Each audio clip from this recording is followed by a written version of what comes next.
A'udzubillahiminasyaitonirrajim. Bismillahirrahmanirrahim. Assalamualaikum warahmatullahi wabarakatuh. Alhamdulillahirabbil alamin. Wassalawatu wassalamu ala asrofil anbiya'i wal mursalin Sayyidina Maulana Muhammadin wa ala alihi washabihi ajmain amma ba'd. Perkenalkan, nama saya Muhammad Irza Zulianto. Saya mahasiswa profesi nurse angkatan 25 Setika Surya Global Yogyakarta. Nah, di sini saya diberikan tugas untuk memberikan edukasi atau membuat video edukasi tentang alat pelindung diri. Nah, sudah kita ketahui bahwasannya alat pelindung diri ini sangat banyak sekali. Setiap perusahaan tentunya memiliki alat pelindung diri masing-masing. Nah, karena saya sebagai calon tenaga medis, maka saya lebih memusatkan kepada alat pelindung diri yang dipakai oleh tenaga kesehatan. Nah, untuk pengertian dari alat pelindung diri ini adalah pakaian khusus atau peralatan yang dipakai oleh tenaga kesehatan atau petugas untuk memproteksi diri dari bahaya fisikal, kimia, kemudian biologi, dan bahan-bahan infeksius lainnya. Nah, tujuan dari penggunaan alat pelindung diri ini adalah untuk melindungi kulit, kemudian membran mukosa, dan pakaian tenaga kesehatan yang resiko terpajan darah. Nah, kemudian semua jenis cairan tubuh, sekret, kulit yang tidak utuh, dan selaput lendir pasien maupun permukaan lingkungan yang terkontaminasi, dan melindungi pasien dari paparan tenaga kesehatan. Nah, kemudian untuk jenis alat pelindung diri ini yang dipakai oleh tenaga kesehatan, yang pertama adalah gloves atau sarung tangan. Nah, gloves atau sarung tangan ini bertujuan untuk melindungi tangan dari kontak dengan darah, semua jenis cairan tubuh, sekret, kulit yang tidak utuh, benda yang terkontaminasi, dan ekskreta. Nah, untuk jenis dari sarung tangan ini adalah yang pertama ada sarung tangan bersih, yang kedua ada sarung tangan steril, dan yang ketiga ada sarung tangan rumah tangga. Nah, untuk sarung tangan bersih, nah seperti yang ada di gambar sebelah saya, nah ini adalah contoh sarung tangan bersih. Nah, sarung tangan bersih ini digunakan jika melakukan tindakan yang tidak steril dan kemungkinan kontak dengan darah, kemudian melakukan tindakan seperti memasang intravena, kemudian mengganti balutan, dan sebagainya. Nah, kemudian yang kedua adalah sarung tangan steril. Sarung tangan steril ini digunakan jika melakukan tindakan yang steril dengan kontak atau berkontak dengan darah. Kemudian biasanya sarung tangan steril ini dilakukan pada tindakan operasi, kemudian tindakan invasif, dan tindakan seperti perawatan luka. Nah, kemudian yang ketiga ada sarung tangan rumah tangga. Nah, sarung tangan rumah tangga ini digunakan jika melakukan tindakan yang terkait dengan bahan kimia dan permukaan lingkungan atau peralatan kesehatan yang terkontaminasi. Nah, seperti halnya menangani limbah, kemudian membersihkan cairan darah atau cairan tubuh, kemudian membersihkan instrumen. Nah, adapun hal-hal yang perlu diperhatikan. Hal-hal yang perlu diperhatikan yaitu dalam penggunaan sarung tangan di sini adalah sebelum kita melakukan atau memakai sarung tangan. Nah, kita harus terlebih dahulu mencuci tangan dengan 6 langkah. Tentunya teman-teman sekalian sudah tidak asing lagi ya dengan mencuci tangan 6 langkah. Nah, kemudian yang kedua, kita harus menggunakan sarung tangan berbeda untuk setiap pasien. Jadi satu pasien, satu sarung tangan. Nah, jadi tidak boleh untuk satu sarung tangan dipakai untuk banyak pasien, karena hal tersebut akan menimbulkan infeksi atau disebut dengan infeksi nosokomial. Nah, kemudian yang ketiga yaitu pahami teknik memakai dan melepas sarung tangan. Nah, saya contohkan untuk cara memakai sarung tangan bersih ya. Nah, kita harus, ini kan sarung tangan ya guys, seperti ini. Cara memakainya seperti biasa saja, namun kalau untuk memakai sarung tangan steril ada tekniknya sendiri. Nah, kemudian untuk melepaskannya seperti ini guys, ditarik keluar, jadi pada bagian luar di sini melipat ke dalam. Nah, seperti ini. Kemudian kita gulung dan kita buang ke limbah infeksius. Nah, kemudian jenis APD yang kedua yaitu gaun atau disebut dengan baju pelindung. Nah, seperti pada gambar di samping saya, nah seperti ini. Nah, gaun ini bertujuan untuk melindungi lengan dan baju petugas dari kemungkinan percikan darah atau cairan tubuh dan material yang tercemar. Nah, adapun beberapa jenis gaun. Di sini ada gaun steril dan gaun bersih.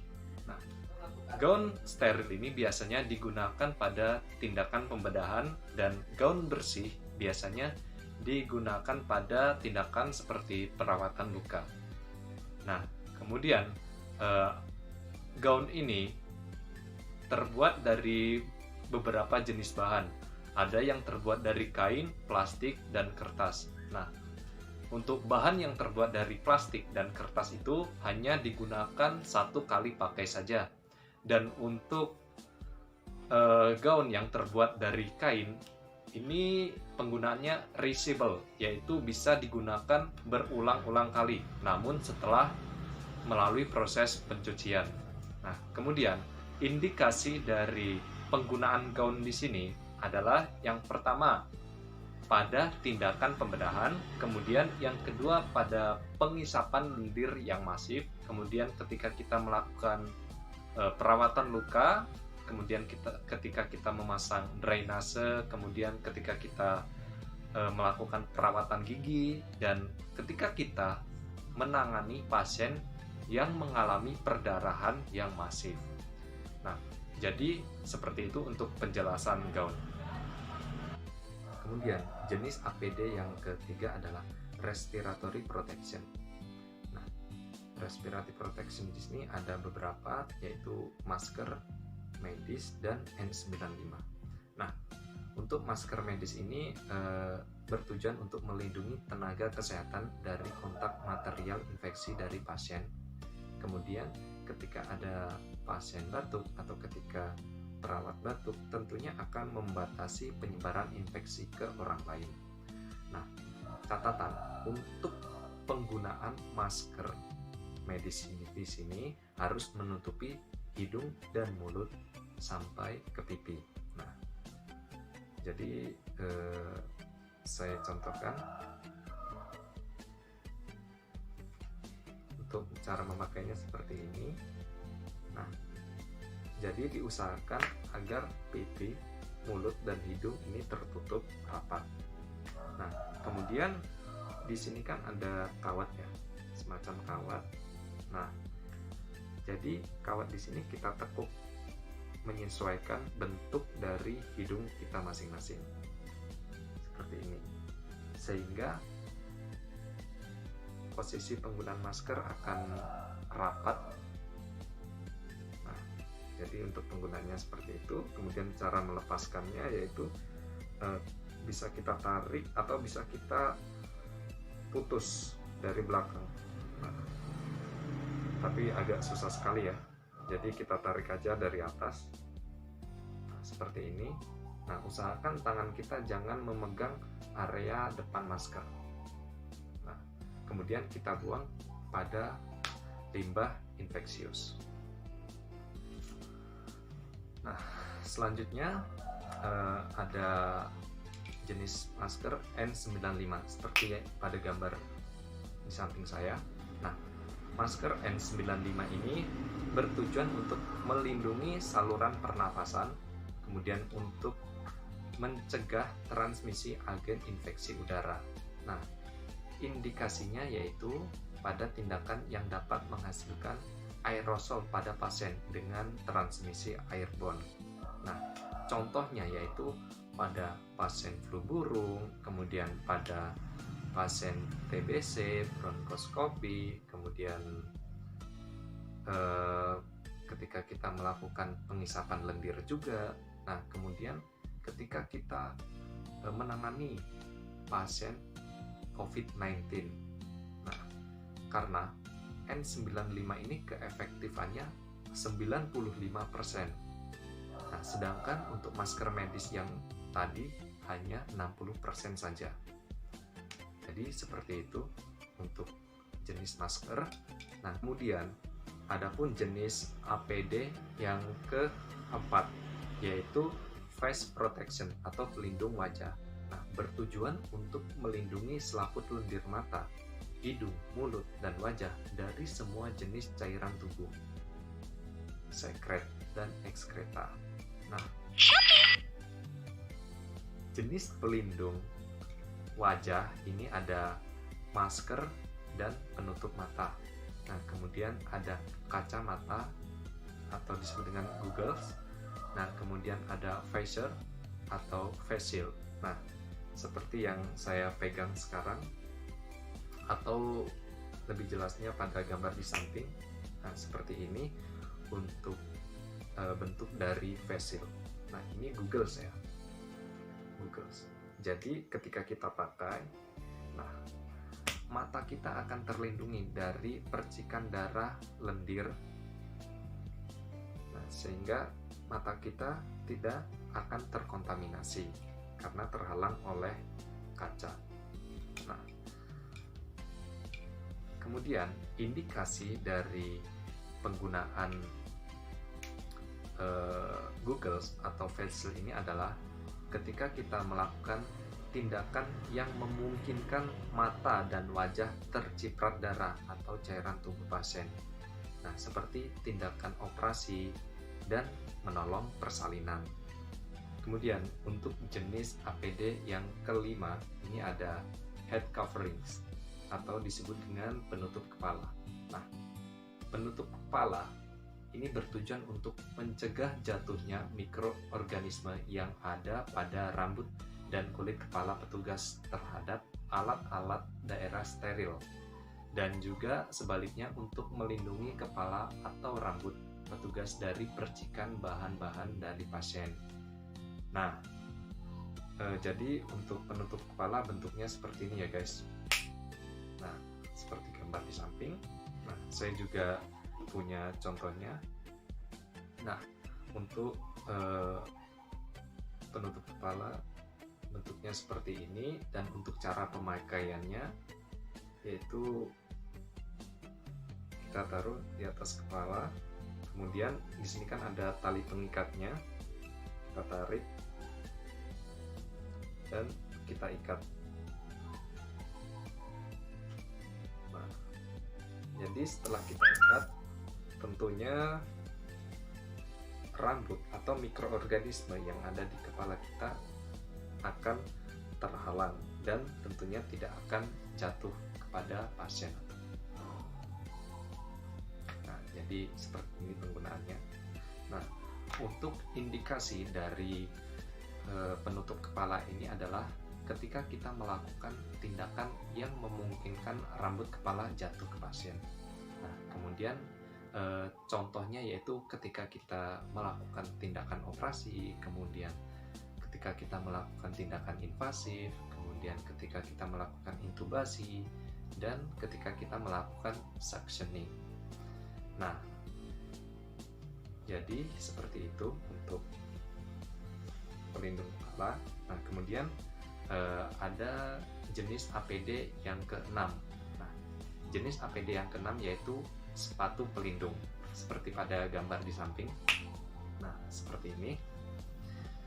Nah, tujuan dari sepatu pelindung di sini adalah untuk melindungi kaki petugas dari tumpahan atau percikan darah atau cairan tubuh lainnya dan mencegah dari kemungkinan tusukan benda tajam atau kejatuhan alat kesehatan. Nah, jadi tujuannya seperti itu, untuk melindungi kaki kita agar tidak terkena darah dan jarum ya guys. Nah, catatan untuk penggunaan sepatu pelindung di sini adalah yang pertama, sepatu pelindung harus digunakan selama di dalam ruang operasi dan tidak boleh dibawa keluar. Nah, kemudian yang kedua yaitu sepatu harus bersih dan sepenuhnya menutup kaki. Jadi sepatunya harus menutup seluruh bagian kaki. Nah, kemudian bisa digunakan boot dari bahan plastik atau kulit. Nah, jadi tentunya sepatu yang kita pakai di sini harus berbahan kuat agar jarum yang jatuh pada kaki kita tidak akan menusuk kaki kita. Seperti itu. Nah, adapun hal-hal penting dalam penggunaan APD. Hal-hal penting dalam penggunaan APD di sini adalah yang pertama yang perlu kita ingat adalah APD harus dipakai satu untuk satu pasien, tidak boleh dipakai untuk banyak pasien. Nah, kemudian yang kedua, bila APD terkontaminasi, segera ganti dan buang. Nah, kemudian bila APD reusable setelah dipakai, lakukan pembersihan atau bisa di laundry, seperti halnya gaun kain bisa di laundry, kemudian bisa dilakukan desinfeksi bila perlu dan sterilkan dengan jenis alat-alat. Nah, jadi kesimpulannya pada pembahasan APD kali ini adalah yang pertama, APD merupakan bagian dari kewaspadaan standar. Kemudian yang kedua, penggunaan APD ini bertujuan untuk memutus mata rantai infeksi. Dan yang ketiga, penggunaan APD sesuai dengan indikasi dan segera dilepas jika telah selesai tindakan. Kemudian yang keempat, yaitu penggunaan APD satu alat untuk satu tindakan. Nah, jadi seperti itu untuk kesimpulannya. Nah, jadi untuk penjelasan mengenai APD cukup sampai di sini ya. Nah, semoga apa yang saya sampaikan ini bermanfaat untuk teman-teman sekalian. Saya akhiri dan saya ucapkan terima kasih. Wabillahi taufik walhidayah. Wassalamualaikum warahmatullahi wabarakatuh.